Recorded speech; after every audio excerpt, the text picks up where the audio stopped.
We will now take you on a journey into the deepest abysses of satanic ritual violence. Worldwide child abduction committed by an elite perpetrator network, as evidenced by countless survivors and witnesses. If we don't look, if we don't all shed light on this together, the perpetrators will be able to go on like this forever. But this is over with now. We've reached the end of the tunnel. Therefore, please share this video in all languages. Child Trade XXL. Children are being needlessly separated from their families because of the Adoption and Safe Families Act, an executive order transformed into law by Bill and Hillary Clinton in 1997. It takes the money from Social Security funds and gives it to the states to motivate them to withdraw babies. So you have one option at this point. You need to give him to the EMT, and you can go on your merry way with your friends and your family who's out there. That's not merry at all. Or I remove him from you and you go to jail. You need to make that decision. You need to make it now, Chris. I won't let him go. Okay. Go ahead and jump all the way for me.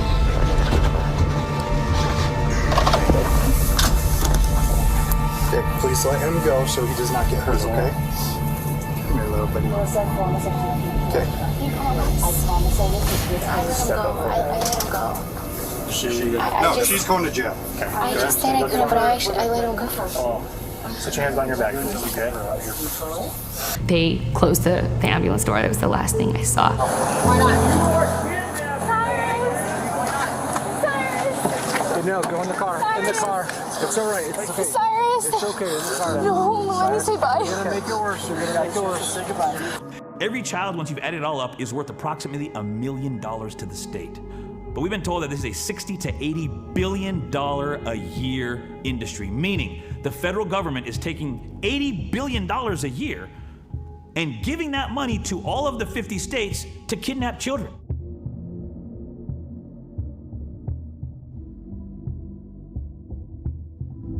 It's beyond belief. And honestly, Chris, had I not seen this with my own eyes, I could not believe that the federal government has become the white glove delivery service. I mean, literally the middleman of a child trafficking operation. Yeah, they're running it. I mean, it's stonewalling this data, hiding it from law enforcement.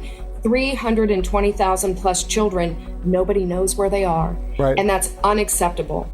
We have 500,000 children who had sponsors in this country that we can't find.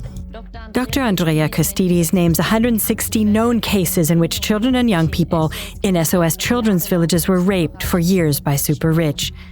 There are 575 children's villages worldwide with 5,000 employees. Costides provides the evidence and names. Repeatedly, authorities are said to have been involved in these evil machinations. According to a documentary by French broadcaster N24, the turnover of child abusers is estimated at 300 billion euros worldwide. Around 1 billion of these are in Germany alone. However, the number of unreported cases is far higher. According to the Federal Criminal Police, more than 18,000 victims of child sexual abuse were recorded in Germany in 2024. According to investigators, the actual number is likely to be significantly higher. According to an independent commission of inquiry in New Zealand, around 200,000 children, adolescents and disabled people are said to have been abused in state and religious care facilities. The sale of children to well-known personalities suggests a large network. Drugs, violence and electric shocks point to psychological torture as practiced with MK Ultra. 2 Secret Service agents from Ukraine testified that over 9,000 children have disappeared in the Donbas region. They revealed names and organizations that place children from Ukraine with elite pedophiles in the UK. Both Secret Service agents became victims of an assassination attempt using explosives. One agent and a family member died in the blast. The other agent was injured and went into hiding. But we still have records of his. Vasily Pracharov uncovered the structures of child trafficking in Ukraine and named names. In doing so, he revealed the entire processes and connections of child trafficking. According to his statements, the children are sent abroad under the pretext of evacuation from the combat zone, either for treatment in British clinics or to study at educational institutions in Great Britain. Babies are also said to be sold on the black market to almost all Western countries under the pretext of surrogacy or adoption. Ukraine's security service is said to be at the forefront of child trafficking. Former MP Andrew Bridgen conveyed this incriminating evidence from intelligence agents to the police security services and M15, but no action was taken. He also passed on the information on systematic child trafficking and pedophilia of high-ranking personalities to the National Crime Agency, but nothing happened. He then sent all the evidence to high-ranking politicians. The only result of all his efforts against child abuse was that he himself was accused of pedophilia by the police. The top of the top of, we believe, the pyramid, who are coordinating this crime. You can see why there's no appetite from the establishment to investigate. Bridgen was accused of being a member of the Freemasons and of participating in ritual child abuse at Masonic meetings. However, Andrew Bridgen testified that he had refused to join the Freemasons 30 years ago and that he never had been a member. Another independent journalist experienced exactly the same thing. When he passed on the evidence of child trafficking from one of the secret agents to the British National Crime Agency, the police and MI5, no one took action. He also talks about Natalia Urban, a well-known journalist who investigated against trafficking organizations. She was as brave as a lioness. Afterwards, she apparently took her own life by jumping off a bridge. Former U.S. General Mike Flynn describes Ukraine as a hub for arms, drugs, and child trafficking. The human rights defenders of the Foundation to Battle Injustice apparently exposed high-ranking NATO officials who are said to be involved in organizing pedophile networks in EU countries. According to the Foundation, high-ranking military officers were using their position to abuse children and were also forcing their subordinates to do so. Photos and videos were being recorded in order to put them under pressure. The Foundation has uncovered heinous pedophilia experiments by NATO and the CIA as part of the MK-Ultra mind control program. MK-Ultra is a CIA research project on the possibilities of mind control via most brutal methods of torture.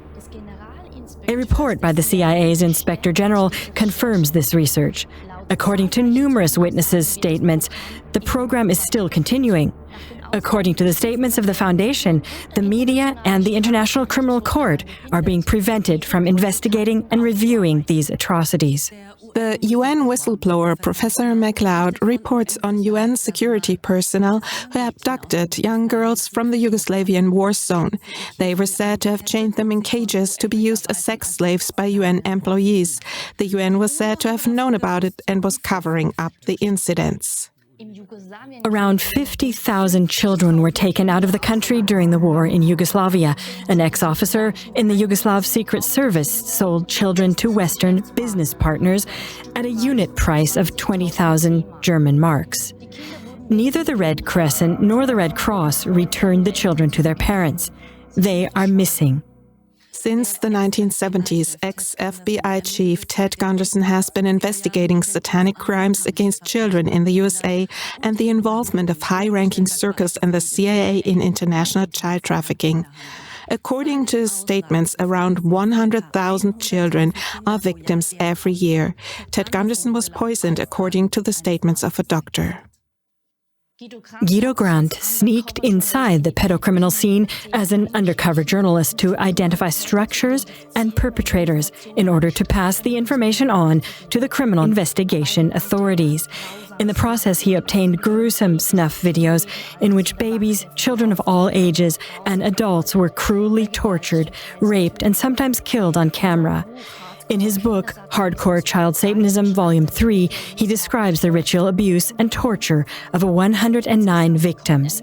A total of 3,946 victims, 796 perpetrators, and 41 witnesses were identified.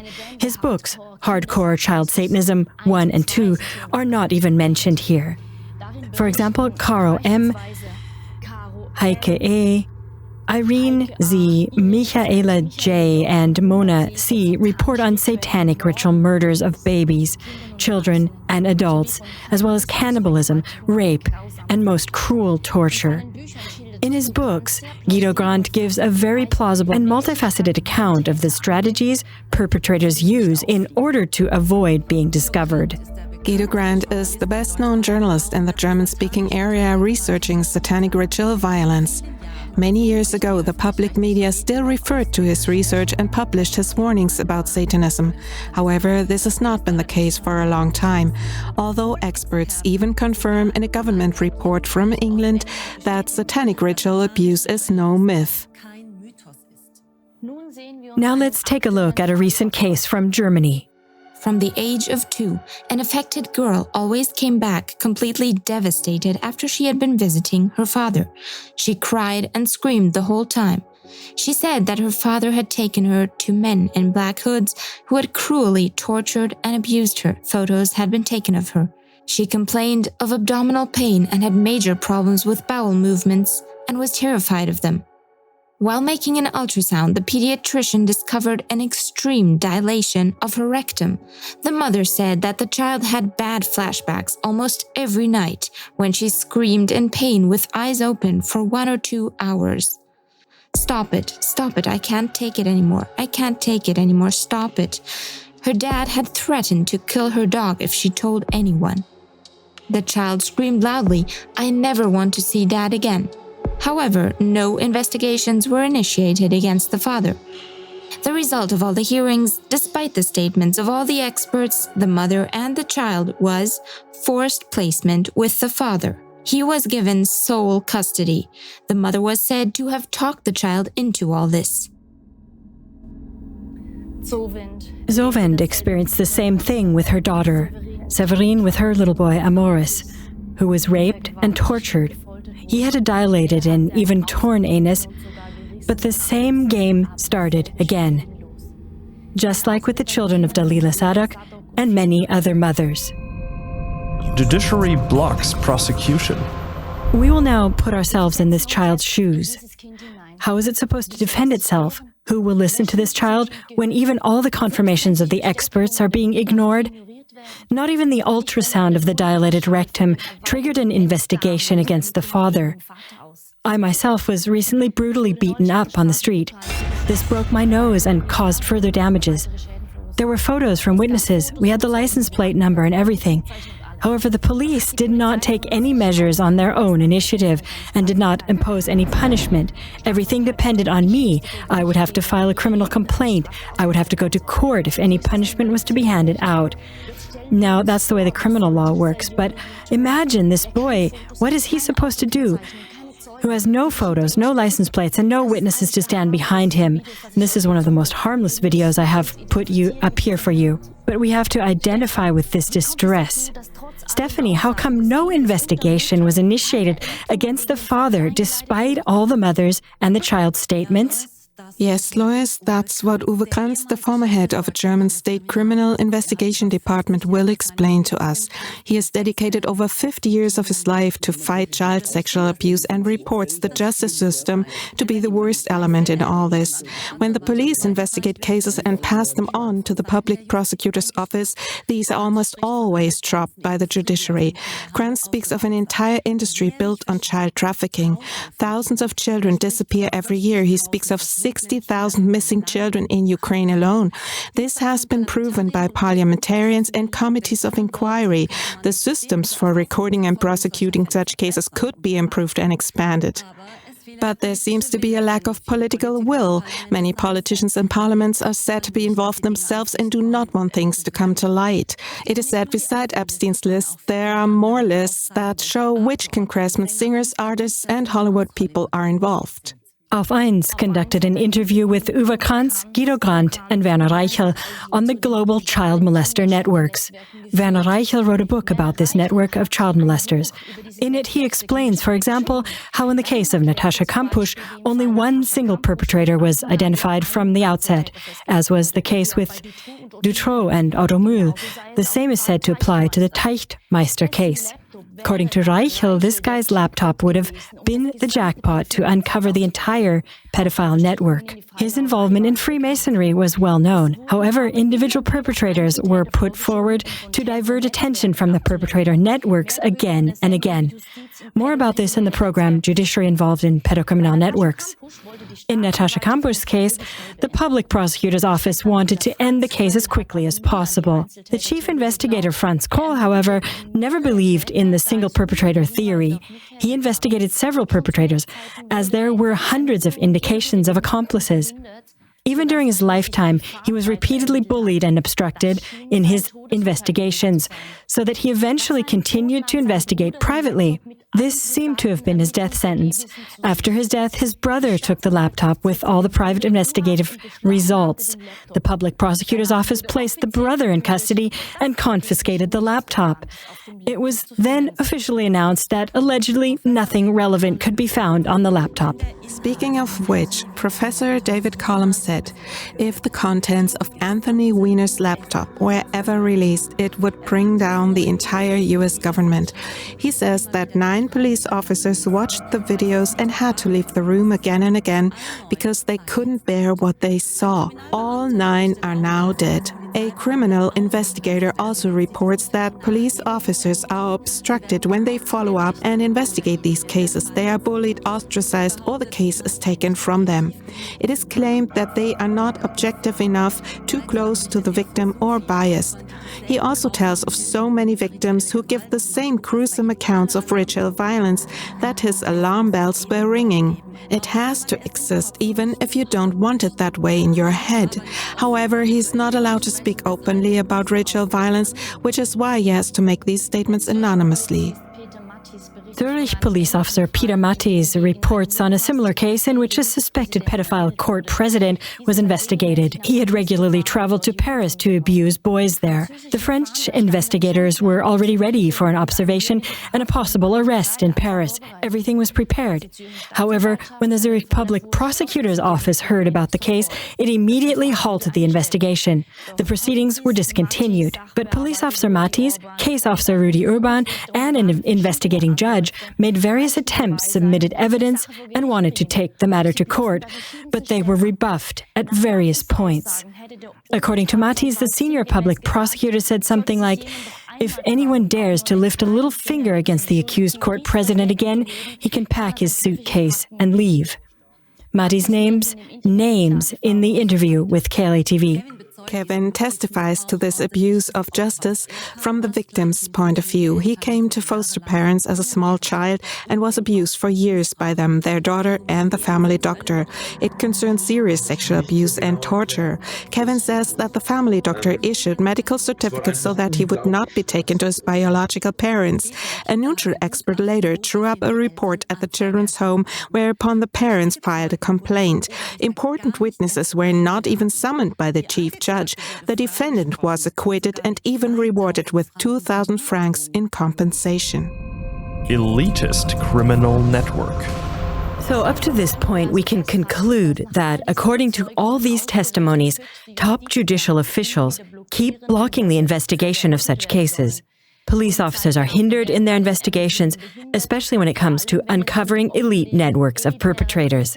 Exactly these elite perpetrator networks have already been reported by 385 survivors of ritual abuses in my 3-part series, The Blood Sect, which I've published in the past 3 years. I gave a total of 213 witnesses a chance to speak out in these 3 movies. This year, 640 more victims and over 80 more witnesses have already been added to this list, some of whom we will mention in this movie. Lois, may I ask, who are the perpetrators? Is it a specific group? Who do the victims name as perpetrators?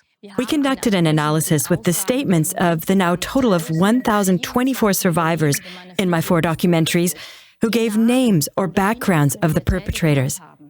In fact, perpetrators were named in every single one of the 12 subject areas of our international media agency. Here you can see the subject area breakdown at KLA-TV.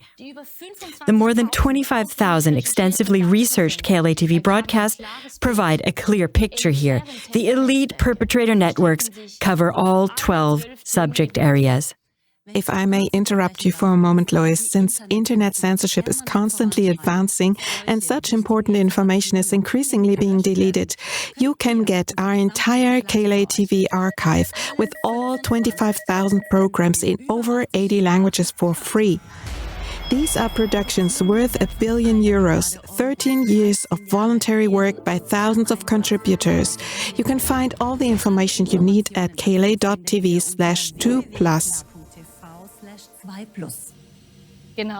Exactly. Thank you, Stephanie.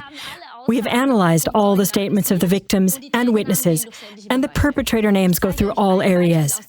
Let me just show you an example from the field of politics. I show the accused politicians who have been described as perpetrators by the victims in publicly exposed scandals here. Numerous U.S. politicians are named in the Franklin scandal, child rapes and manhunts in the Bohemian Grove. In the abuse cases surrounding the British child molester Jimmy Savile, in reports by child rights activist Peter McKelvey and by the survivor David from England, British pedocriminals are made public. Unfortunately, 40 names of MPs involved are being withheld from the public. Former Prime Minister Margaret Thatcher covered this up. You can find the numerous sources below the program. The so-called Reigns list also includes many British politicians who were perpetrators of satanic ritual abuse. Here, the psychiatrist Joanne Coleman has listed all the perpetrators named to her by her patient Helen G. and other patients. We have visibly filtered out the politicians from the huge Belgian network of perpetrators surrounding the Dutroux case, which comprises a total of around 90 child molesters, all solidly documented with sources. There are also witness statements and reports from other countries such as France, Portugal, and Germany about the involvement of politicians, and that is just the tip of the iceberg.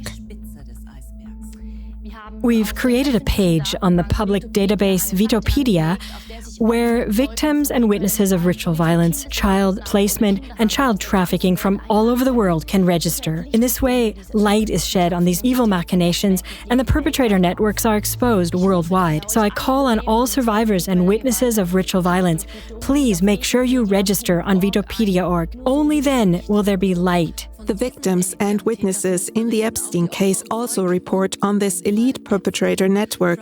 Before his election, Trump promised to publish all files on the Epstein case. Would you declassify the Epstein files? Yeah, I would. But now, suddenly he has completely turned around and the files are not being released. Are you still talking about Jeffrey Epstein? This guy's been talked about for years. I don't understand why the Jeffrey Epstein case would be of interest to anybody. It's pretty boring stuff. Nick Bryant published the flight logs of Epstein's black book on the internet back in 2015. On page 85, you can clearly read the name Donald Trump and many more names of prominent personalities. Nick got this information from Alfredo Rodriguez, Epstein's house manager. Virginia Giffre, a known Epstein victim, has confirmed all of the perpetrators highlighted by Rodriguez. Alongside Epstein, Virginia Giffre accused the elite people shown of having abused her. She was found dead in her home after a dubious accident on April 25th, allegedly by suicide. However, she said in a tweet sometime earlier that she was in no way suicidal, but that many evil people wanted to silence her. Katie Johnson from California is another victim and testified she was raped by Epstein and Trump. I specifically asked about me because I remind him of his daughter, and she said, well, she's 13 as well. So he knew the first time that he saw me. But he comes over mad because I was crying, and he said that I should be thankful that someone like Donald Trump took my virginity. He basically didn't say took my virginity. In her affidavit, she shared that Trump enjoyed watching Epstein's orgies while he jerked off, and that he complained about the oral sex he had had with a 13-year-old and a 12-year-old. Katie's description of Trump's rapes are recorded in the court transcript. 12th, on the fourth and final sexual encounter with the defendant Donald J. Trump, the plaintiff, Katie Johnson, was tied to a bed by defendant Trump, who then proceeded to forcibly rape plaintiff Johnson. During the course of the savage sexual attack, plaintiff Johnson loudly pleaded with defendant Trump to please wear a condom. Defendant Trump responded by violently striking plaintiff Johnson in the face with his open hand and screaming that he would do whatever he wanted, as he refused to wear protection. When the plaintiff, Katie Johnson, in tears asked defendant Trump what would happen if he had made her pregnant, defendant Trump grabbed his wallet and threw some money at her and screamed that she should use the money to get a fucking abortion. The American journalist and author Michael Wolff reports that Trump's wife Melania had sex with Jeffrey Epstein a year before she met Trump. When Epstein accomplice Ghislaine Maxwell was convicted of sex trafficking, Trump said he wished her well. He had often met her in the past, as they both lived in Palm Beach. Epstein victim Maria Farmer testifies that Donald Trump always hung out with Epstein and his then-wife Ivana Trump with Ghislaine. The two of them often drove around together, talking to girls and getting their phone numbers. Also, the successful top model Stacey Williams reveals the close friendship between Trump and Epstein. Epstein allegedly talked about Donald Trump all the time. He was the only friend he had ever mentioned. Epstein himself said in public that Trump was his closest friend. Stacey was even groped by Trump while Epstein was present. No wonder Trump's recent state visit to the UK caused huge protests. British activists projected joint photos of Donald Trump with Jeffrey Epstein onto a tower at Windsor Castle and were subsequently imprisoned. Incidentally, Trump demanded $10 billion from the Wall Street Journal in mid-July because they reported on Trump's alleged connections to Epstein. Epstein's attorney, Alan Dershowitz, negotiated a deal with U.S. Attorney Alexander Acosta that granted general immunity to all of Jeffrey Epstein's accomplices. This lawyer, Alan Dershowitz, was also accused of abuse by Virginia Roberts-Giuffre. We could now report on many more Epstein victims, for example, Jess Michaels or the 24 victims in Palm Beach, the assaults on minors, and how the case was taken away from the police. In any case, we now have a much better understanding of why the Epstein files have not yet been published. Epstein victim Juliette Bryant has predicted that she believes nothing will be published. After all, she experienced the elitist criminal network around Epstein firsthand. The video of her was already deleted on YouTube, but we saved it in time. So Juliette Bryant became a victim of an alleged model agency organized by Epstein at the age of 20. She was abused, exploited, and used for laboratory tests. According to other sources, Trump himself incidentally also had such an agency called Trump Model Management Participation from the age of 14. According to numerous reports in the mainstream media, Trump's modeling agency also served as a facade for human trafficking. At least 28 young women filed charges of sexual misconduct, including rape. Trump stopped a Senate investigation during his first term. Back to Juliette Bryant, the model victim. She reports that she once woke up naked and paralyzed on a lab bench, surrounded by people in protective suits. She says that Epstein was good friends with Bill Clinton, Kevin Spacey, and Chris Tucker.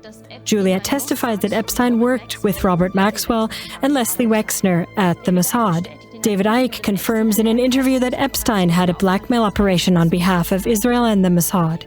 Epstein had also told Juliette personally that he had worked for the CIA. He apparently had photos of himself with the Pope and Fidel Castro, and he had been friends with George Bush, Trump, and Prince Andrew. By the way, Trump recently told Fox News, "I don't know Prince Andrew." However, he was photographed together with Prince Andrew back in 2000. Too bad. Juliet, according to her own statements, was also taken to Bill Richardson's mansion, and Epstein and Clinton were also there. It looked like everyone was having a meeting. After that, a very strange smell of urine and feces and something indefinably horrible came from the room. Juliet suspects it was the smell of a corpse. She also describes a cruel satanic ritual used by Epstein, which we cannot reproduce here. She points to numerous indications that certain circles of the so-called elite are deeply involved in occult practices. Over the years, numerous pieces of evidence have accumulated that tell of the dark reality of ritual sacrifices and the practice of black magic in elite circles. Satanic ritual abuse. In recent years, hundreds, if not thousands, of survivors of satanic ritual violence have come forward and broken the silence. Emma Catherine from the USA, for example, has given numerous survivors a voice on her channel. She does outstanding educational work and is highly valued by those affected worldwide. Matthias from Germany has also broken through a sound barrier with his channel Unbroken Surviving Sexual Abuse. In his interviews, he gives a voice to many survivors, as does the Life Lion channel and the 50 Voices movement. Many channels and initiatives have emerged around the world to educate people about ritual abuse. All the survivors say the same thing, even if they speak different languages. Your movie series Blood Cult has also gone around the world in 42 languages and has reached 13.7 million views. You have set a decisive ball rolling, Lois. Here we see that your documentary has reached Israel. Yes, exactly. Also in Israel, a flood of revealing reports has broken loose. We have been inundated with horrific reports of ritual violence in Israel from various sources. That's why we want to go in more detail now. But from the beginning, Yael Ariel was ritually abused and forced to harm other children from the age of 5 to 20. She was seriously injured during the rituals. However, Yael was always terrified of going public with her experiences. But then she observed how more and more survivors have uncovered the satanic ritual abuse in recent years, and it has spread very widely on the internet. So she took courage and took the plunge. In 2022, she published facts about ritual violence on Facebook. She reported she was shaking on her entire body for 2 hours afterwards. And then a huge avalanche started, with 60 survivors in the first batch coming forward from Israel, contacting her and telling the same stories of satanic ritual violence, sharing the same experiences that she had had. High-ranking individuals were involved in the ritual abuse throughout the country: doctors, high-ranking rabbis, police officers, educators, and also former and current Knesset members. Most of the perpetrators were said to come from the ultra-Orthodox and Zionist world. However, their works show that they only call themselves religious Jews but are not. Jesus called such deceivers the synagogue of Satan. According to Yael Ariel, however, there are victims from all sectors, including the Arab ones, because the perpetrators are believed to be working together. In 2023, another very decisive step was taken. Daniel Sharon, the CEO of Bereshit magazine, the only alternative media in Israel, published the first article on ritual abuse. It is about over 200 ritually abused children in several neighborhoods in Jerusalem. This matter came to public attention in 2019 through the documentary The Dark Secret of Jerusalem. The first witness statements emerged in 2010, whereupon an investigation was launched. Over a period of 10 months, around 100 of the children concerned were questioned, and then only 2 insignificant figures on the fringes of the incidents were convicted. However, after a further 100 witness statements were received, the investigation had to be resumed. In August 2016, however, the files were closed again, on the grounds that the children had invented the story and the caregivers and therapists had planted false memories in the children's minds. The proceedings were discontinued. In December 2020, the case was brought before the Knesset, but without consequences. Daniel Sharon and Yael Ariel joined forces in the fight for investigative education and created a Hebrew website to expose ritual abuse. This sparked a national debate. And then there is Shoshana Struk, the daughter of the current Minister of Settlement and Religious Affairs, Orit Struk.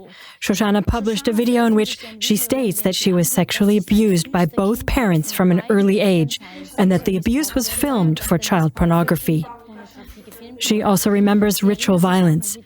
The video spread throughout the country within a day. Then it was banned by the highest authority and had to be deleted. By this time, however, it had already been distributed on all kinds of other channels and had more than 3 million views. The original video only had 1 million views. The media completely swept this case under the carpet. Although the public media have hushed up the case, the cries of the survivors have become so loud that a broad mass of the Israeli people have woken up. The case came before the Knesset, and even the mainstream media could no longer avoid reporting on it. The hearings before the Knesset committees seem more like an alibi exercise. The survivors also accuse former and current Knesset members, among others, of being the perpetrators. Nevertheless, it was something of a dam break. 9 survivors of ritual violence testified before the Knesset committee. Nechama told me about a very large criminal pedophile organization in which her mother played a central role. Nechama has been trying to stop her mother for 36 years. She knows the places, the names, and the details of the events.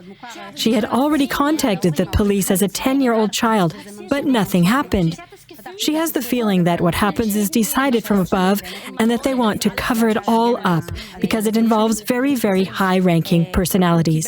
Tess said that she went to the police when she was 6 years old because of crimes that happened to her and were filmed. But no one believed her and the file was closed. Then she heard from many people who had experienced the same thing. So she also posted her experiences online, and from that moment on, she received countless messages from women and men who contacted her and told their personal stories. 5 other survivors told the Knesset anonymously, off-camera, about cruel satanic torture rituals, which we do not wish to describe in detail. In addition to Yael Ariel, Yael Shidri testified. She testified to the ritual abuse she suffered from the age of 3 to 6 and from 12 to 22. She was taken from ritual to ritual by various groups. And there, for example, many naked men stood in a circle around her and did the cruelest possible things to her that a person could possibly think of.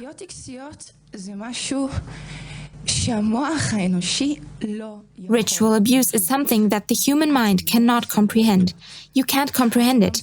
You cannot comprehend what it means to take a 3-year-old girl and program her with sadism, rape, threats, manipulation, and psychological games so that she does everything they say when they say it without anyone knowing about it, not even me. מתי שהם יגידו, בלי שאף אחד יוכל לדעת, אפילו לא אני. אפילו לא אני. Not even me, because I'm going to get up the next day and go to kindergarten. I'm going to go to school, and I'm going to go to high school. But I don't know what's going to happen to me. I will have many symptoms of depression, anxiety, suicidal thoughts, fears, and functional disorders, but I don't know why. Because they know what they are doing. They program us. They hunt us down. They made me abuse other girls and boys. They have programmed my brain so that they say words and I don't remember them. The police have known about it for a year. They don't have the resources to handle something that big, because those who would be brought down are very, very high-ranking people. People who run public authorities, run communities, they threaten us. We can't go to the police. I have children to protect.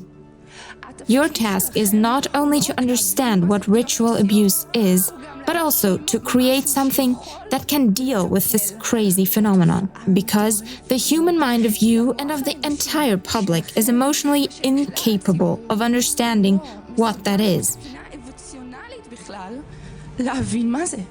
And we have survived. They have tried to make us sitting here, the abuse victims who were present, into what they are. Recording was censored at this point.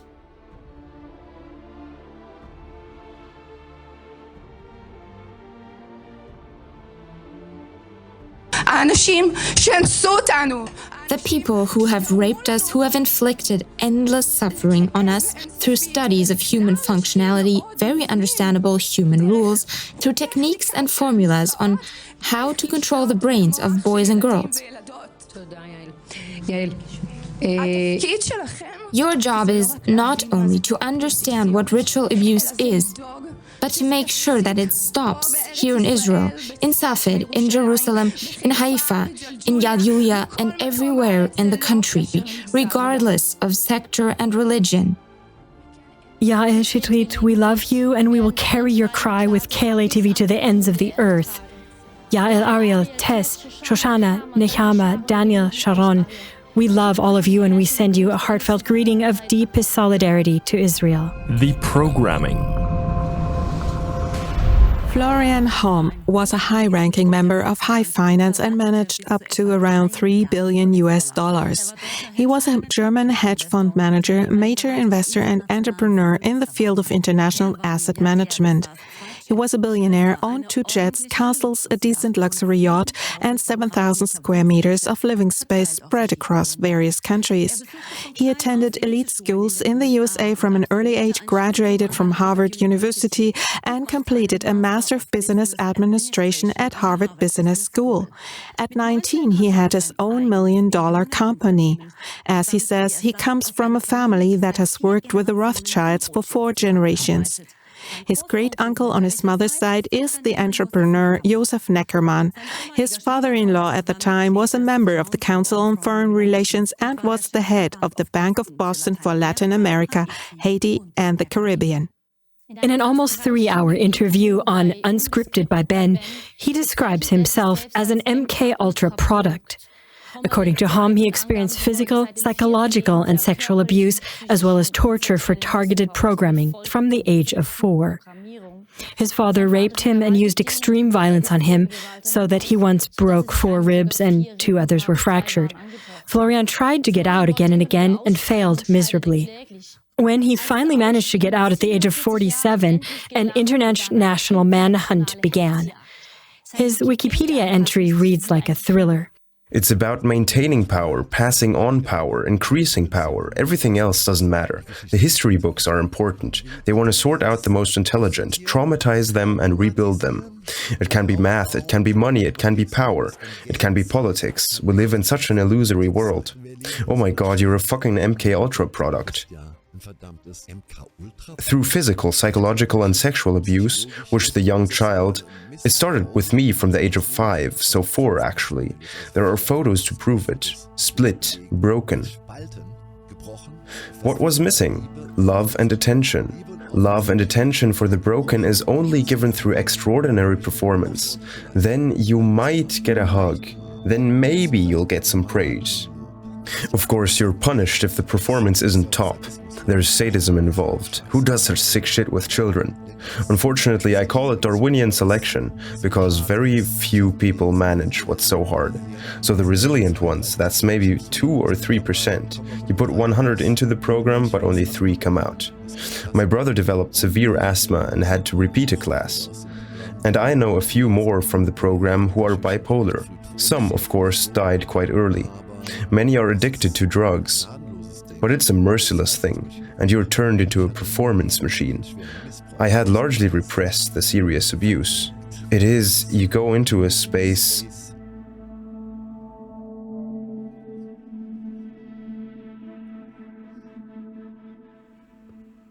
where there's another world, you know, in the abuse. Florian knows very well-known and influential people who have gone through the same program. When Ben asked if they would tell exactly the same story as him, he said,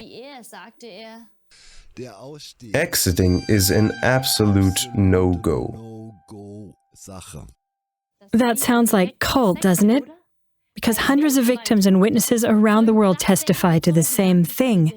I called my series The Blood Cult, but Lou Büchler from Reli Info published an article about me a few days ago saying that I had invented all of this. Of course, we are the evil cult, and my dad is the evil cult boss of all people. A God-fearing man who stands before God day and night and has such a fine-meshed conscience that he wouldn't hurt a fly. He hugged and kissed us children several times a day throughout our childhood. And of course now, too, when we managed to see each other.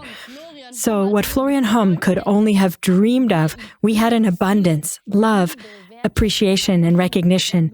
Lou Büchler of Reli Info apparently thinks that I have a horrible imagination and have made up the most disgusting descriptions of rape and torture for 385 victims.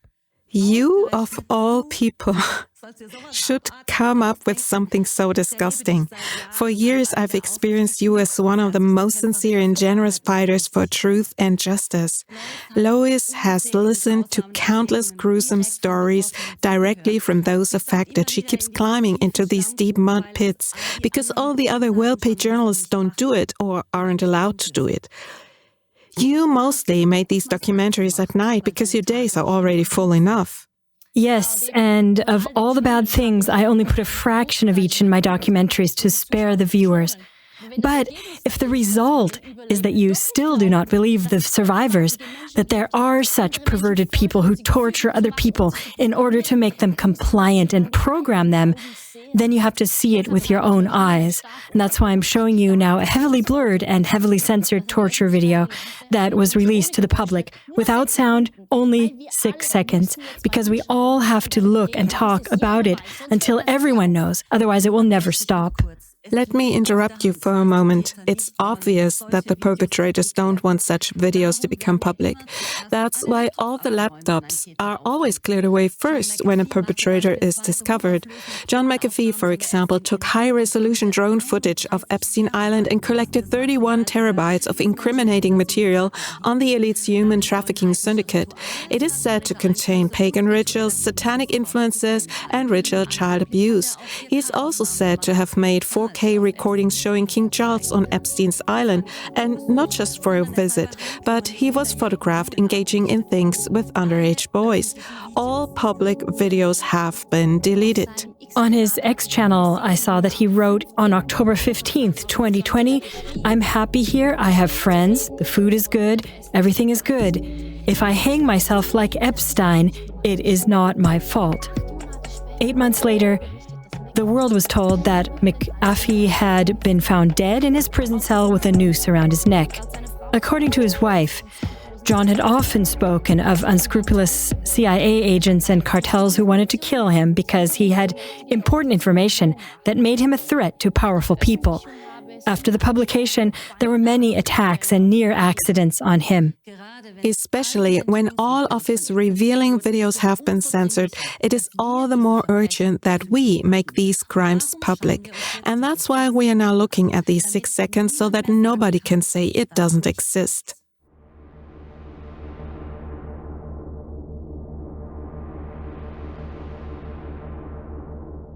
You've now experienced 6 seconds of blurry torture video without the heart-wrenching screams, and it's already unbearable. And now let us put ourselves in the position of this tied-up victim. According to high-ranking experts, this is exactly where a so-called personality split occurs. When something is so unbearably cruel, the personality splits into different parts, according to their research, in order to be able to survive at all. And this is how the so-called dissociative identity disorder, DIS for short, or multiple personality develops. Without knowledge of these in-depth specialist studies, the following sounds like an insane fantasy. I had to struggle with this myself for a few years. But the leading specialists among the experts convinced me. For example, psychiatrist Dr. Corydon Hammond, trauma therapist Michaela Huber, specialist in child and adolescent psychiatry and psychotherapy Dr. Andreas Krüger, qualified psychologist and psychotherapist Claudia Flies, psychologist Hans J. Markowitz, specialist in psychosomatic medicine and psychotherapy Dr. Harold Schickedenz, qualified psychologist and trauma therapist Dr. Phil Dr. Bettina Overkamp, German author and journalist Ulla Freuling, psychologist Dr. Hans-Ulrich Glesch, etc., etc. Let's first listen to what the other experts have to say. Liz Wiske-Strauch has been working on this topic as an investigative journalist for decades. She interviewed numerous victims, witnesses, and professionals. She is the director of the public service film Höllenleben, Life in Hell, with research by Guido Grant, and has now released a new film on the subject of ritual abuse. As the public media now completely censor the topic, she had to produce the film Blind Spot on a donation basis and distribute it on her own.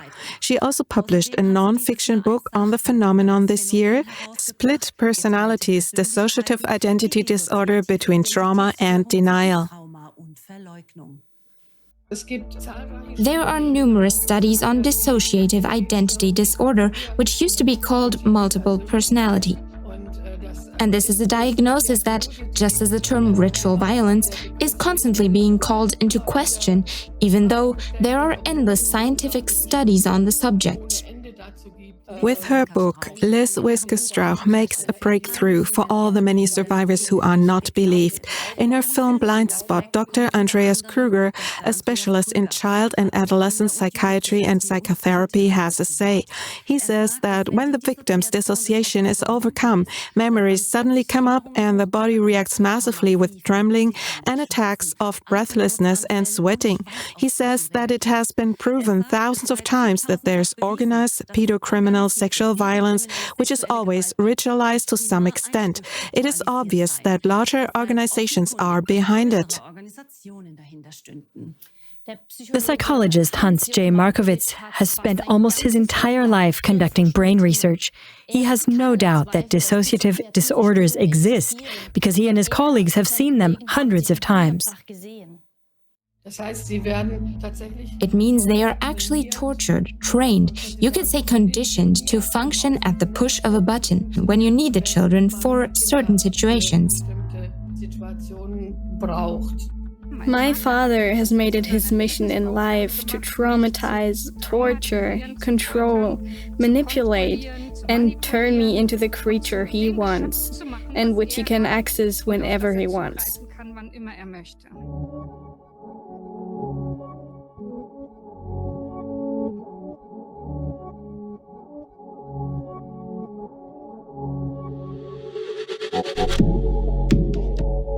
And the more they are maltreated with pain and the like, the more likely it is that their identity will remain split.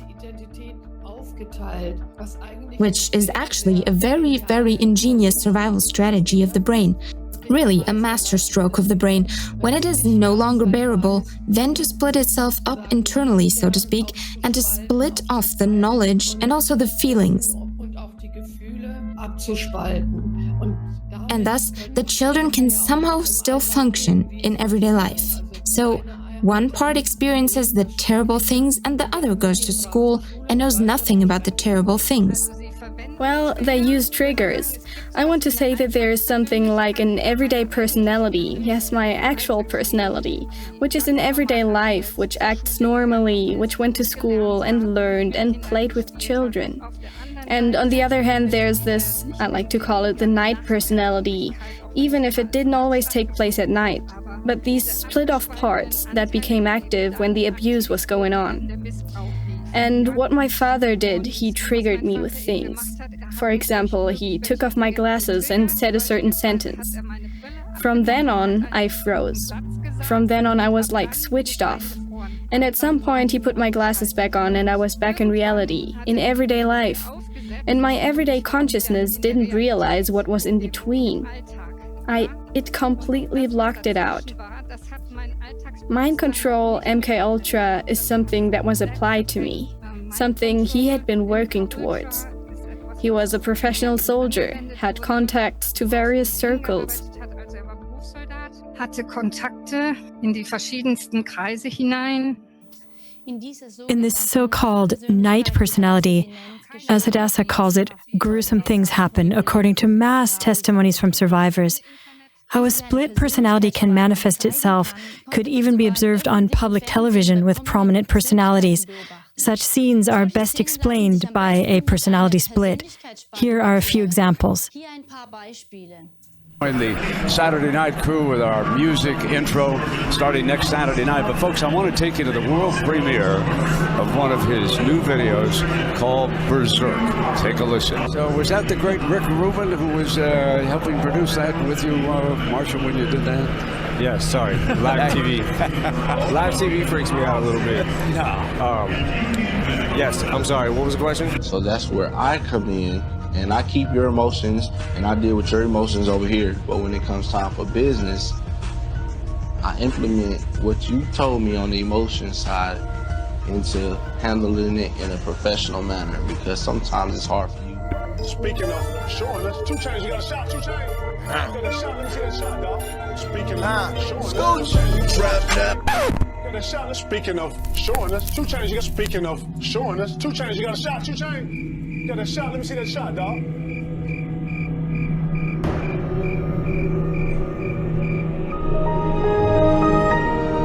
Oladipo, who is the reigning 2-time champion of the All-Star Weekend player talent show. You are talented. I give you a little credit on that. A lot of credit. You're very talented. I mean, you're not a karaoke guy like me, but you can actually.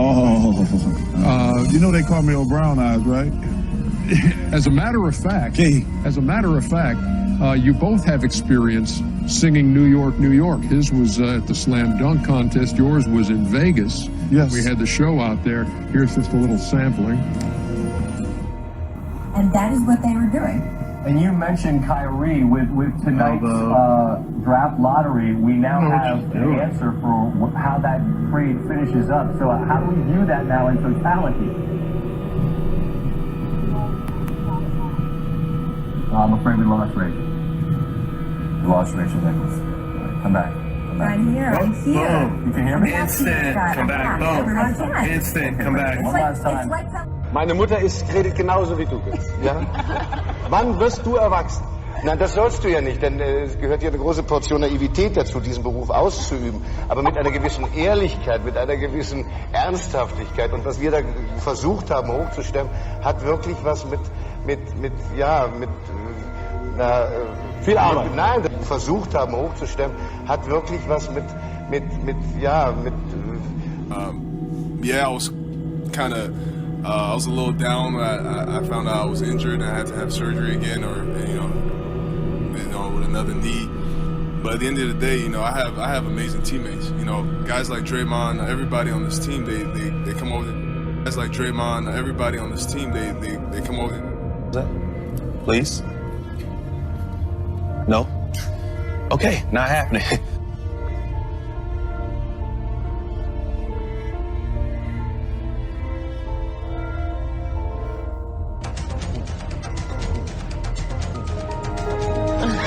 I'm sorry. I was in a trance. Yes, like they say in Catholic school, leave room for the Holy Ghost. Anyway, there is a lot of memories today, actually. It's a big day in music history. 35 years ago today, Elvis Presley passed away, the king of rock and roll. And as Mark Cohn says in his great song, Walking in Memphis, there's a pretty little thing waiting for the... Individual split-off parts of the personality can remain in childhood, as is vividly shown in the movie Hell's Life by survivors of ritual violence. For example, when dissociating, adults can suddenly regain the voice, behavior, and handwriting of a small child. Here is a practical example from Britney Spears that raises the suspicion that she was molded from such a forge. My birthday, I'm not turning 42, I'm turning 5.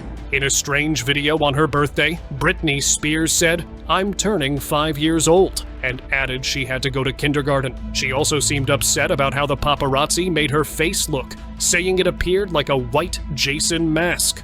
Make my face look like I'm wearing like a white Jason mask. Dr. Harald Schickedenz, a specialist in psychosomatic medicine and psychotherapy, confirms this mechanism of splitting. He says that the horrific torture is perceived as education by the victims. It is a code for conditioning, or so-called programming, as others called it. Despite this fact, a Swiss high court has classified ritual violence as a conspiracy narrative and therefore as a falsehood or half-truth. If a psychologist does not clearly declare so-called half-truths or untruths, according to this judgment, he can be fined up to 25,000 francs by the Professional Ethics Chamber. In the film Blind Spot, family law specialist Rudolf von Bracken raises the question of how we actually come to not believe a child who confides in a professional. Just because society finds it so incredible, we declare it unbelievable. Trauma therapist Jansa Schlitzer has a wealth of experience in complex traumatization caused by ritual violence. She says that torture methods are often used that leave no traces because the child usually lives in an environment where it could attract attention. According to the reports she has received over the years, torture is often carried out with electricity. Watch the entire film Blind Spot on the topic of ritual violence. 10 expert voices and 7 survivors are featured. Media block reporting. But now the media-hyped counter-movement comes into play, labeling all the victims and witnesses as satanic panic. Here we see journalists and very welcome guests on all kinds of public media platforms. Most of them have an international influence in the media.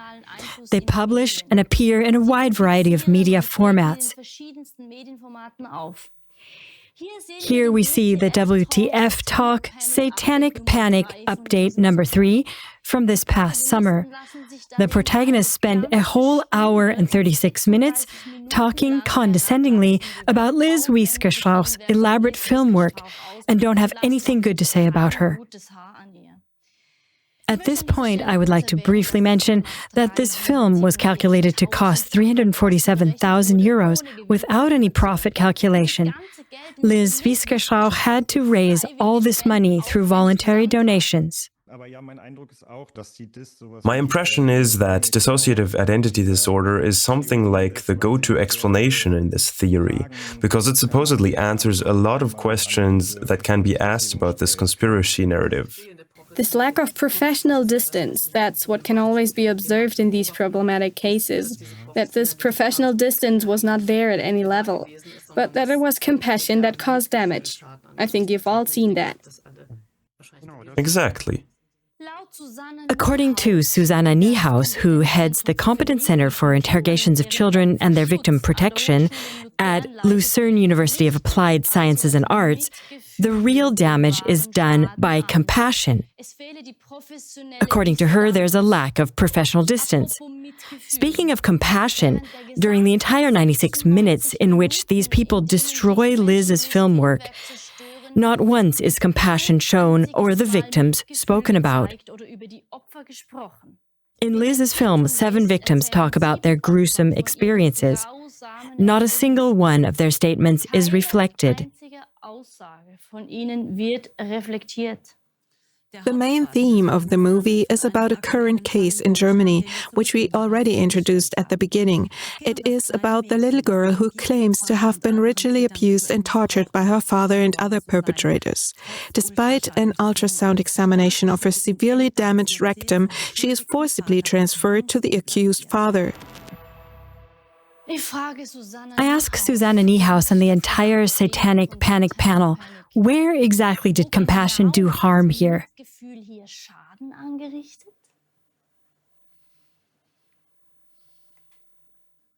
In conclusion, all the victims in the film reported on this kind of torture, programming and very deliberate splitting of the personality.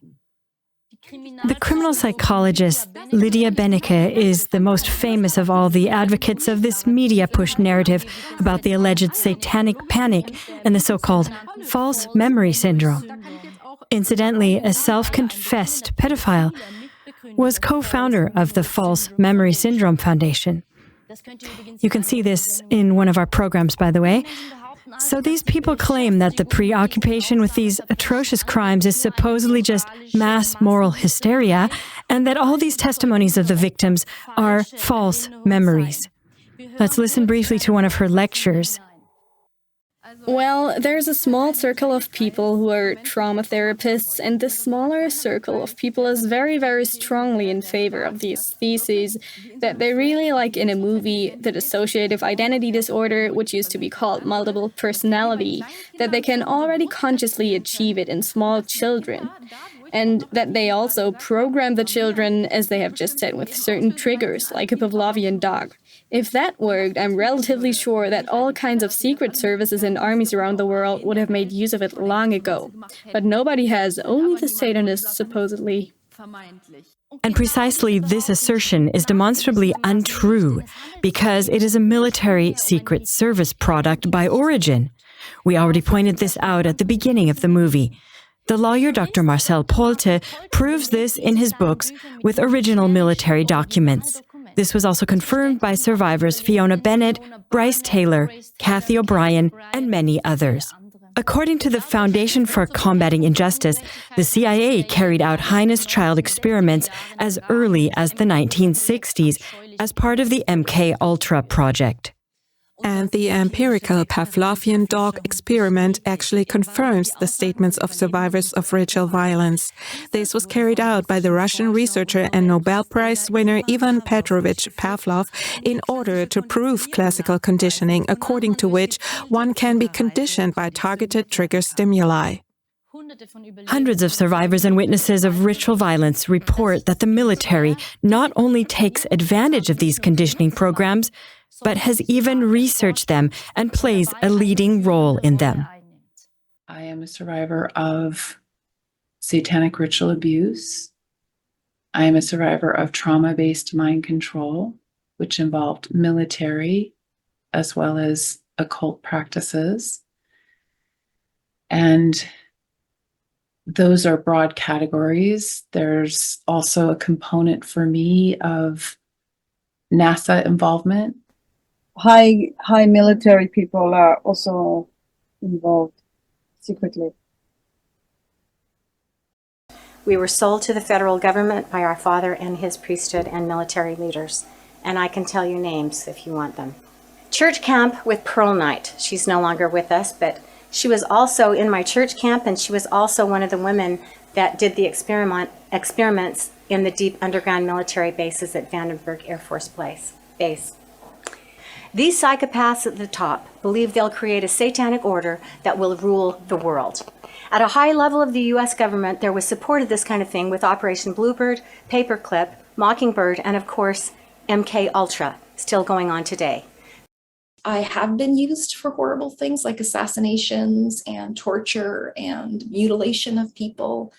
I have parts that have been trained with military. So part of my inner world is with the military. Then those parts can be used to be sent out to spy or do whatever on other groups. And I had SRAs in Mormon temples. I survived SRAs in mosques, in synagogues, in cathedrals, in palaces and castles, and Druid ruins, in Europe, things like that, in Asia, the Philippines, so that's the first, but that's just in the first few years. From there, then the military mind control traumas came into play, and I moved from military base to military base for horrible science experiments and traumas. I had chips in my body and wires in my brain. I'm in this laboratory setting, and a man that I could see such kindness and gentleness in his eyes. And he too, like me at that time, had wires coming out of his scalp. And they gave him an injection, and the mind control and whatever switches they're flipping in him. And suddenly he's a very different person.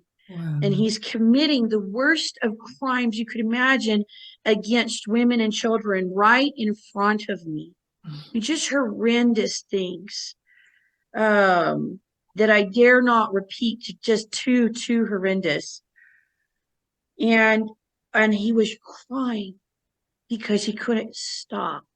Oh, wow. Something had taken over, and he's watching himself do these things, and I can see still that gentleness and kindness in his eyes, and he's weeping because he cannot stop himself now. And I see the evil in the eyes of the man that gave him the injection. And then my uncle is whispering in my ear. On June 18, 2025, a press conference was held in Hamburg, Germany, on the arrest of the 20-year-old so-called White Tiger. According to the investigation, White Tiger is part of an internationally active group and a huge network behind it. Victims are vulnerable children aged 8 to 17, perpetrators, satanic cults, among others. He was charged with murder, attempted murder, sexual abuse of children, rape. The list of proven crimes is displayed here because it is too cruel to mention. The aim of the group is said to be collecting and sharing the gruesome images and videos. And here it comes, dear viewers. White Tiger has carried out a total of over 100 atrocities using manipulation techniques without being present himself. Via internet transmission, White Tiger and the other perpetrators instructed the victims to commit cruel acts, and they carried them out on camera. This was done through targeted psychological manipulation, conditioning, and remote control. The police had to analyze 665 recordings with 120 hours of playback time. It was apparently a system of fear. So it seems that there is the existence of such a monster. The question is now whether the criminal psychologist and police trainer Lydia Benecke has a knowledge gap, or whether there's more to it than this. Who is Lydia Benecke? Who are her co-stars Bernd Harder and Christopher Pilz? Why is it so important to them to deny satanic ritual violence? And at the same time, however, Lydia Benecke and her group, for example, are taking quite a swipe at the OCG and KLA TV. So that's us, the volunteer core team of KLA TV.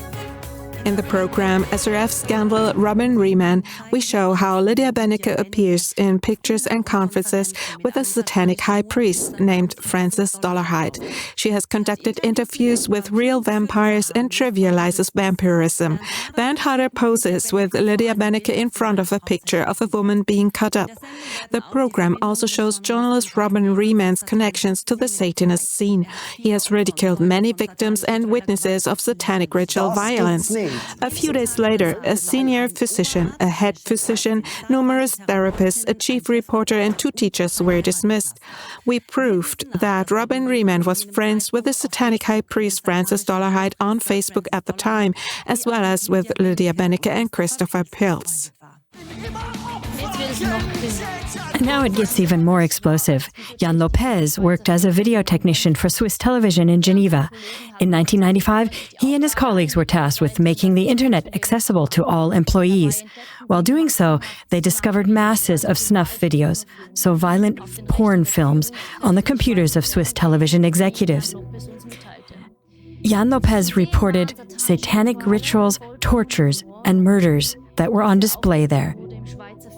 This revelation was brutally suppressed on Swiss television so that it never came to light, as he told us. All traces of the 3 subsequent SRF scandals, which went through the media at the time, were also deleted from the internet. In 2000, Roland Bargetto, a high-ranking employee of Swiss television, was convicted of storing masses of hardcore pornography.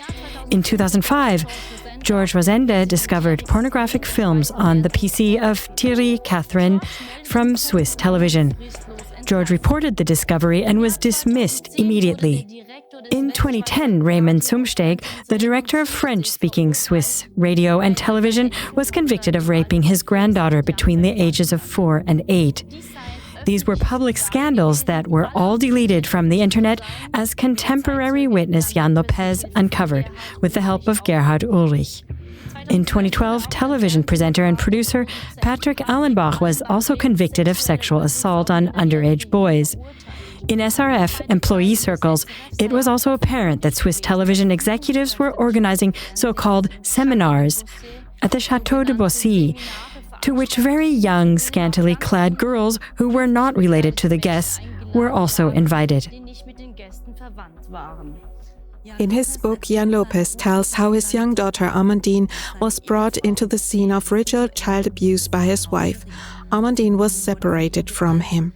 He published everything on the internet and also gave a voice to other victims of justice.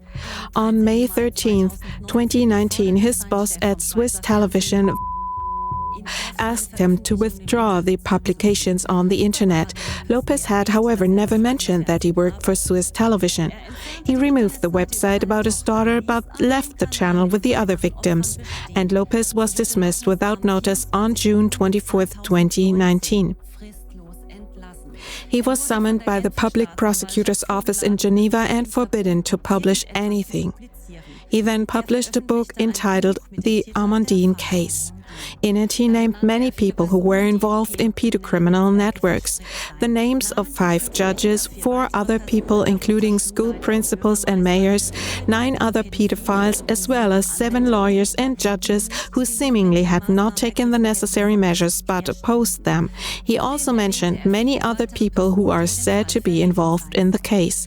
Gerhard Ulrich, who translated and published Lopez's explosive revelations in French, English and German, reports, the second publication. What happened then? It was mid-October when Jan Lopez suddenly disappeared from the scene. What year? In 2019, he was taken out of circulation and his friends from Citoyens pour la Justice Publique looked for him and didn't find him. Over time, it has leaked out that he was taken into custody by the judicial police of Geneva and placed in solitary confinement and mistreated. Jan Lopez's former boss at Swiss television sued Gerhard Ulrich because of the publications. Now let's jump back in time. Here we see Jan Lopez on his deathbed. On the official channel of the Swiss Church of Satan, we see a video in which they make fun of Jan Lopez's death throes, disfigure him and portray him as a devil. We are your children, and we invoke thee this night. Hail, Satan! His death was symbolically alluded to in an earlier video.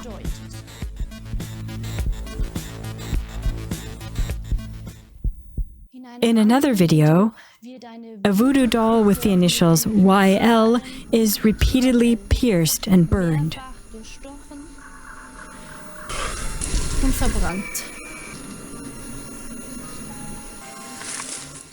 The public prosecutor's office in Geneva has filed complaints against the Swiss Church of Satan without investigation.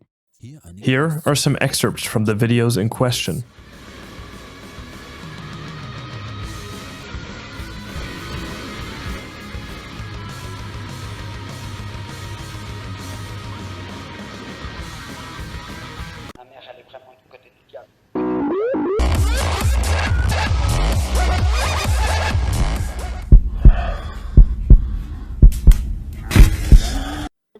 After Lopez's death, activists from French-speaking Switzerland explained the case of Jan Lopez on Agora TV. This channel was deleted from YouTube. The Swiss Church of Satan launched a fake channel of the same name to denigrate the channel. The same thing happened to Jan Lopez 777's original channel, which was deleted and replaced by a fake channel of the same name. Using illegal voice imitations, they have Lopez speak in these fake videos. François de Siebenthal, a contributor to Agora TV, presents evidence that YouTube allows the Swiss Church of Satan to distribute its videos while Agora TV videos are censored.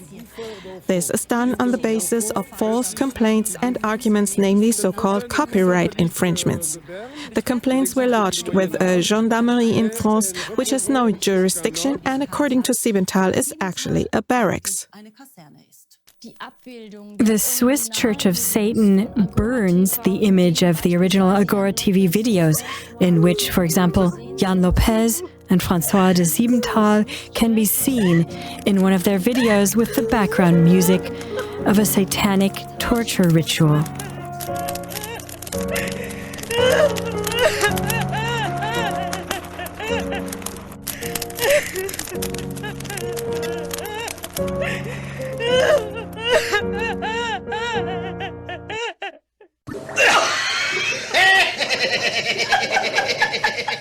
Satanism.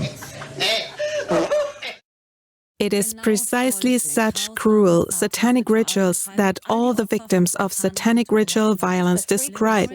Lynn Morris describes it as the frequency of hell, Satanism and Luciferianism. She mentions blood sacrifices, torture and ritual abuse.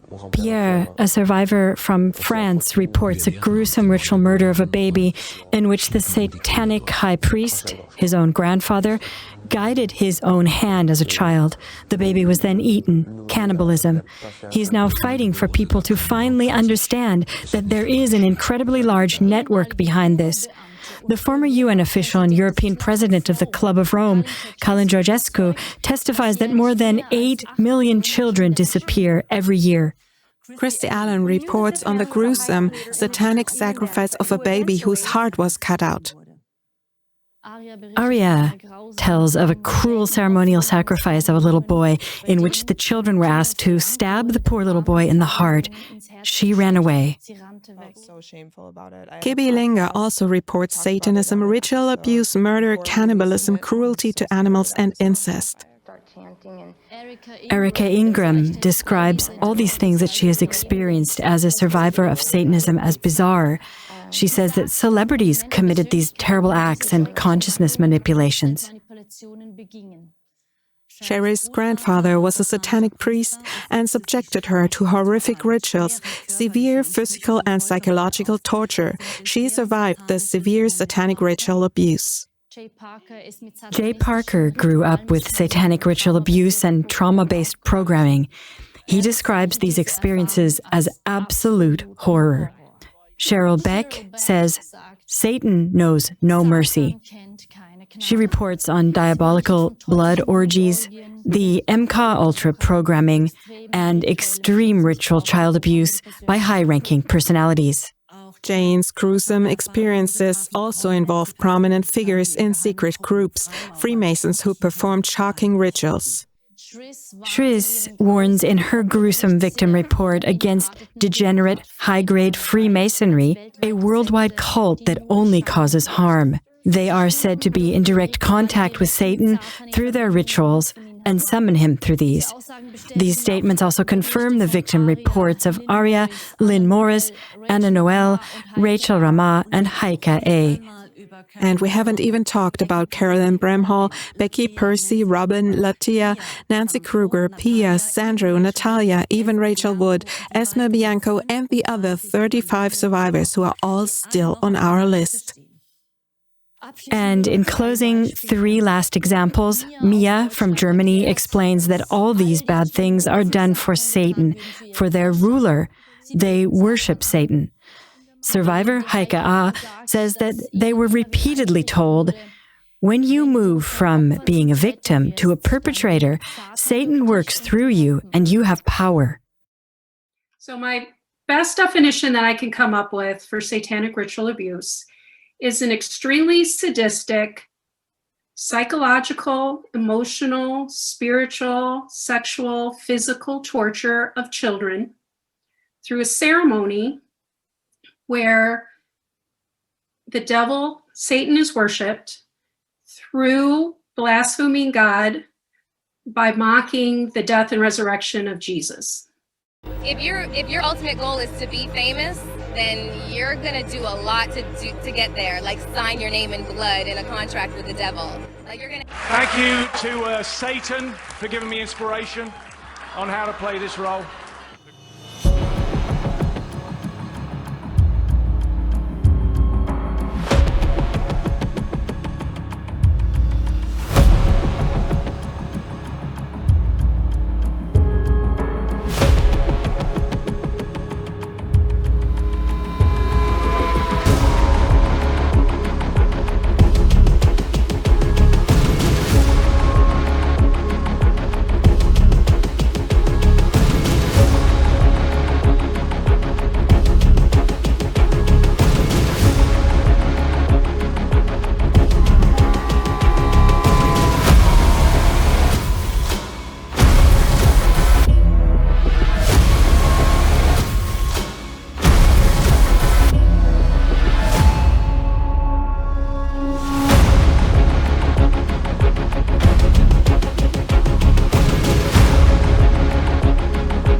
will join us. We're coming for your children.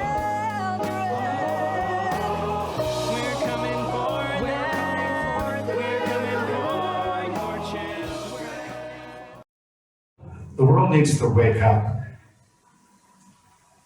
This world is owned by Satan, and we need to take it back. This short compilation illustrates all the testimonies of survivors of satanic ritual violence who testify that Satan has taken possession of perpetrators from all imaginable backgrounds to do the most diabolical things. We have by no means presented all the testimonies we have received on satanic ritual violence, but time is up. The Swiss Church of Satan provides an excellent account of the hundreds of other survivors in its own videos. In their videos, they give us insight into torture,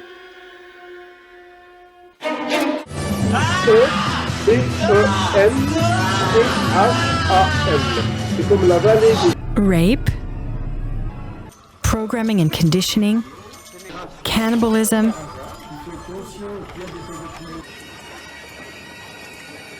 satanic rituals,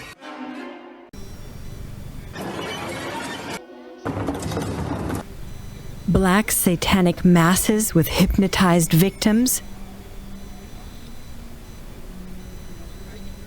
kidnapped children who disappear into dungeons, videos with contempt for children,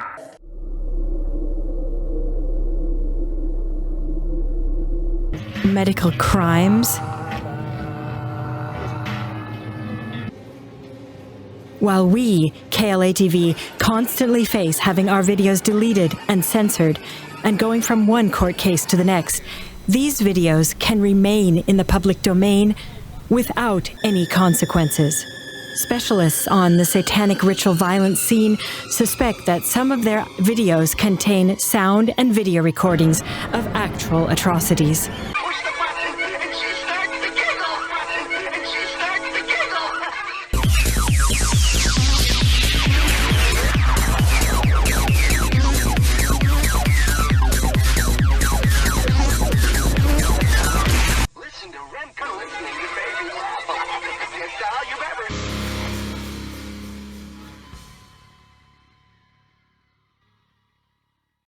That this is no longer just about bad and evil people, but about spiritual forces of malice and death coming from invisible spheres surrounding us. The Bible calls these powers cosmocrators, powers of origin, evil spirits, unclean spirits, demonic beings, namely those that have taken possession of people who are receptive to them. Spiritual powers such as sin, death, and the devil can only be overcome, banished, and put in permanent chains by the powers of God inside us. Any research, however well-founded it will be without effect, and any evidence, however plausible and irrefutable it may be, will seem like a mere delusion as long as our investigative findings are not accompanied by the power of the Spirit. Yes, I say, are powered and enforced by God. It is fact when we unite our innermost willpower every morning, when we make use of the power of God that dwells within each of us and begin to proclaim creatively together because we believe, then all the powers submit to us. The good ones comply, do what we say, and the bad ones comply.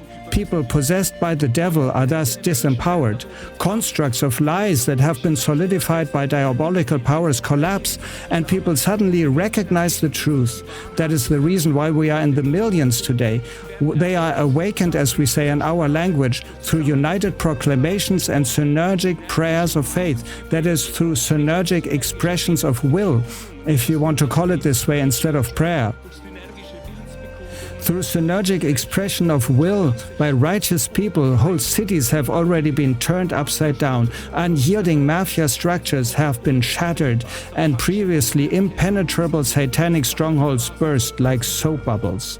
And that's why we connect every morning at 6 a.m. worldwide and power our investigative findings with spiritual might. And how do we do that, you may ask?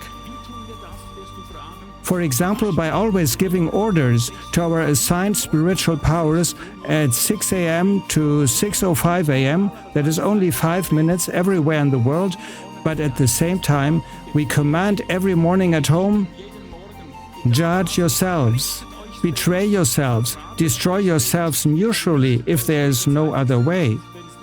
These are our commands, which we pronounce, and the heavenly hosts see to it that they are implemented. Because, that can't be and never will be our job. So let's do it together so that we know what we are talking about. All truth comes to light now. All the deceit of the deceivers breaks apart. Because we are all one, heaven grants us weight. Now you. All truth comes to light now. All truth all comes to light of now. the deceivers All breaks the apart deceit of the because deceivers we are all breaks one. apart. Heaven Because grants we are all one. The heavens give grants us us weight. Below the broadcast, you will find our daily proclamations that we proclaim in synergic creative power. Please share this video with all your friends and acquaintances so that there really will be light. We all need to cry out for these victims, or it will never end. We would like to thank the survivors who showed courage and came forward. We love you with all our hearts and pray for you every day. We also call on all other survivors of satanic ritual violence to do the same. Dare to go public, like the women in Israel. Come into the light and register on Vitopedia.org. It is the largest platform for suppressed dissenting voices worldwide. We are also collecting reports on child abduction and child trafficking. If someone else has already entered you as an affected person, you can correct and complete the entries. Vitopedia has secured many original videos that are no longer publicly accessible. Therefore, register on Vitopedia. Alle Wahrheit in allen vereinigt sich jetzt, aller Trug der Trüger zerbricht. Alle Wahrheit in allen vereinigt sich jetzt, aller Trug der Trüger zerbricht. Unsere Einheit ist nicht in einer Religion, wir haben nur eine gemeinsame Not. Und wenn wir schlafen oder streiten, statt vereint im Kampf zu stehen, sind wir bald schon alle miteinander tot. Alle Wahrheit in allen vereinigt sich jetzt, aller Trug der Trüger zerbricht. Alle Wahrheit in allen vereinigt sich jetzt, aller Trug der Trüger zerbricht. Alle Wahrheit in allen vereinigt sich jetzt, aller Trug der Trüger zerbricht. Ja, alle Wahrheit in allen vereinigt sich jetzt, aller Trug der Trüger zerbricht. Ja, zerbricht.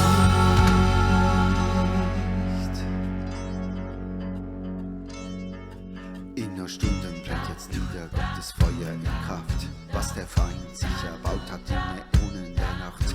In nur Stunden brennt jetzt nieder Gottes Feuer in Kraft. Was der Feind sich erbaut hat in Äonen der Nacht. In nur Stunden brennt jetzt nieder Gottes Feuer in Kraft. Was der Feind sich erbaut hat in Äonen der Nacht. In nur Stunden brennt jetzt nieder Gottes Feuer in Kraft. Was der Feind sich erbaut hat in Äonen der Nacht.